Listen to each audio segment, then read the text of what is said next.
everyone will have eyes on it and they'll try to destroy it. If you have something valuable, what do you have to do? You have to protect it. Something that is valuable in Islam, you have to protect it. That's not only in Islam, in the world. So if you have something valuable, which is your faith, you have to protect it. It is not a guarantee. We are not like those ones, oh, I'm saved. I just accept with your heart, I'm saved. And his blood is going to redeem us, and we go straight to paradise. What kind of foolishness is that?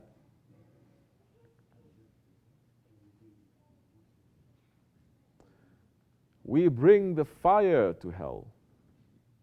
There's no fire in hell. We bring the fire to Jahannam. Paradise is empty. We built the paradise.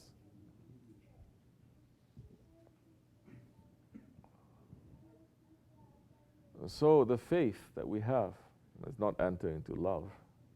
Faith that we have, it has to be protected. It cannot be taken for granted. That's why we're making zikr. Because Prophet ﷺ is saying, "O my nation, renew your shahadat." Because your shahadat gets old, it gets corrupt, it gets broken, so you have to renew it. That's why we are making the shahadat over and over again. And only shaitans are going to stop us from saying the shahadat, from saying La ilaha illallah, from giving praises to the Prophet ﷺ. They're saying this is bid'at. The whole aim of 124,000 prophets is for mankind to say La ilaha illallah. So now you have to protect that. You don't take it for granted. We're Muslims. We don't take it for granted. Say, well, are you a Muslim? Alhamdulillah. I'm going to go to Jannat. No. Like I said, Jannat is empty. What are you going to bring there to Jannat?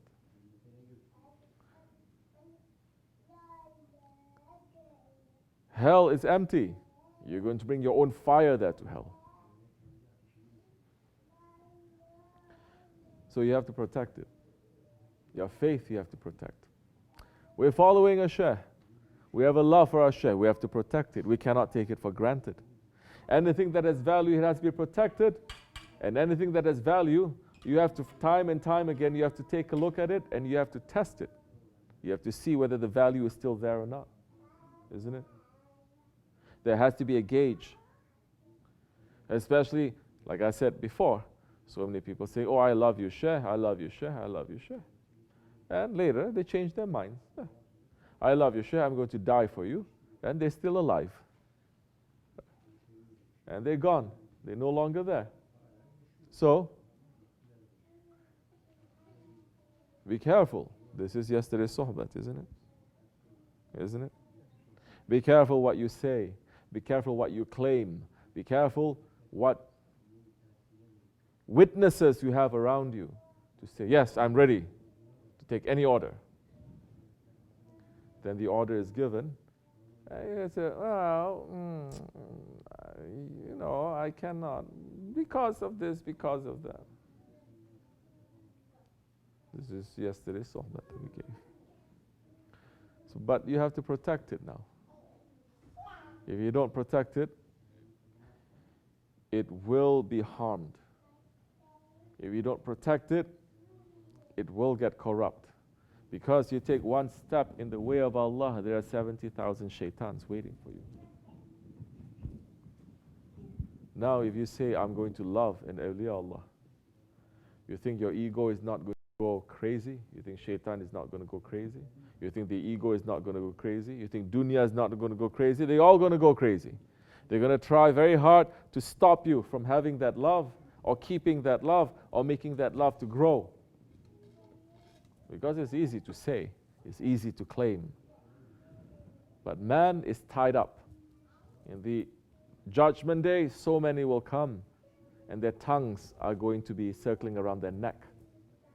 They are choked by their tongue. They are dragged by their tongue because they say, they claim, but they don't mean it. They claim, but there is no proof of that. They claim, but they do the opposite. And you say, You have witnesses, it's even more difficult now that time. So now, what do we take lesson from that incident? Take lesson that whatever we feel, which is good. I'm not stopping anyone from saying, I love you, Shaykh Effendi. I'm not stopping anyone to say, I love Allah and I love the Prophet ﷺ. But check yourself to see whether that claim is true or not. If you don't, it's just empty words. Then that time you're not a believer. You become what? Someone who changes his mind, changes his heart whenever he feels like it. There's a word for that. That is called a munafiq. May Allah protect us from that. And yes, we're in tariqat to make our faith a reality, not just something that we claim, to live, to experience that. To experience La ilaha illallah, not just to say La ilaha illallah, to experience there is no ilah except for Allah. You understand now? The shahadat is not saying Allah, La ilaha. It says La ilaha illallah. And the Nakshibendi way, we don't say Allah first. We get rid of the ilahs before we do. You understand? We concentrate on the ilahs that is false. We don't have to concentrate on Allah. How are you going to concentrate to get rid of the ilahs? That is what sohbet is. That is what a shaykh is. That is what understanding what the enemies, your enemies, the dunya, shaitan, hawa, nafs, these are the ilahs. Anger, jealousy, stubbornness, and arrogance, these are the ilahs. What are the ilahs? What are the gods that you put in your heart, that you are busy with, that you're obsessed with, that you have no time to think about your Lord? Get rid of that. La ilaha. Then illallah. So this tariqat is to realize and experience the shahada. How are we going to do that? Not through your own way or my way or anyone's way, but through the way of the Prophet ﷺ. And that's the second part of the shahada. If you are going to try to get rid of your ilahs using any other method, is not accepted. You understand? So many people also speak about the egos, correct? So many different traditions also speak about the egos. That is true. But now the best way, and the only way that is accepted in the divine presence, that is the most perfect way, is the way of the Prophet ﷺ, the most perfect human being and the most perfect prophet, the most perfect example. That you take his example, then that time you will realize how to get rid of your ilahs, and you will then, that time, put Allah in your heart. So protect your faith. First, understand what are the enemies. Then build your defenses according to that. If you don't understand your enemies, and you're just building a fortress, without understanding who the enemies are, that fortress may not be relevant to who the enemy is. You think the enemy is going to be 100 people, so you're building a fortress to protect, but the enemy is coming with 10,000. You put a protection means nothing now. So you have to understand who you're dealing with. You have to understand that. You have to understand who you're dealing with. And we're here to understand the greatest enemy is the nafs, our nafs, yours and mine. That Allah subhanahu wa ta'ala has put in us, and how for us to put that nafs under our feet, to control that nafs. That is what sohbet, that is what association, that is what being with the shaykh is important. Because you don't know, you don't realize. You think it is just a habit, but it is coming from your nafs, and it's a bad habit. You are stuck now. Because you're not looking at the example of the Prophet ﷺ. You're looking at the example of the Prophet ﷺ through your own eyes. Don't look through your own eyes. Look through the eyes of your Shaykh. That's the time you're going to see. If you use your own eyes, why you follow a Shaykh then? Why you follow? We don't want to use our own eyes. We don't want to use our own tongue. We don't want to use our own hands. You know where I'm going with this? Yes. You don't want to use your own feet. You want to use the eyes and the tongue and the hands and the feet of your Shaykh, of the Prophet of Allah. Oh, Hoja is talking about shirk. This is Hadith Qudsi, bruh. Empty heads. When you come closer to Allah subhanahu wa ta'ala, by what? Doing things that are not obligations. He didn't put order to you, but your own spirit is saying, I have to do it.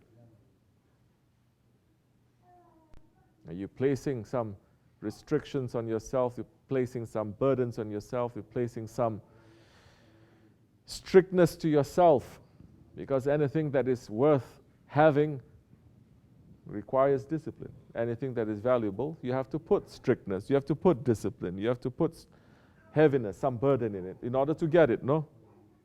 Easy come, easy go. So when you do that, Allah is saying, my servant then draws near to me. When he draws near to me, I will become his eyes that he sees, his tongue that he speaks, his hands that he touches, his feet that he walks with. I will dress him with Rabbaniyat. He will be Rabbani.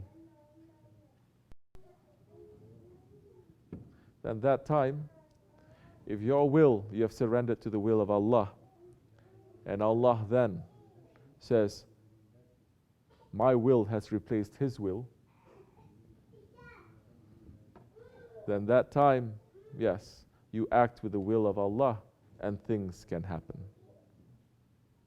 Things will happen. Understand? This is open to everyone.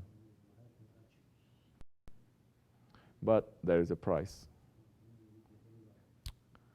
So, we take lesson from that. Don't take your faith for granted.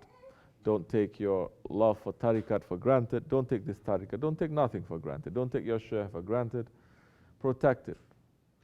Protect it like it will be stolen from you at any time. And look out for the enemy within that is going to sabotage, that is going to hurt that love. The shaykh is nice to you, everything is good, everything is fine, you are happy, but once he squeezes you a little bit because of your own fault, then your heart starts changing. He squeezes you more, then you start hating. He squeezes you more, then that time you betray. Shaykh is not our friend, he's not a buddy. He trains you. He washes you up. He cleans you. Alhamdulillah, we have found that Shaykh. And he is with us. May Allah bless him and bless our grand Shaykh, and may they send their support to us until we die. May Allah forgive me and bless you. Al-Fatiha. Amin. Assalamu alaikum. Understand?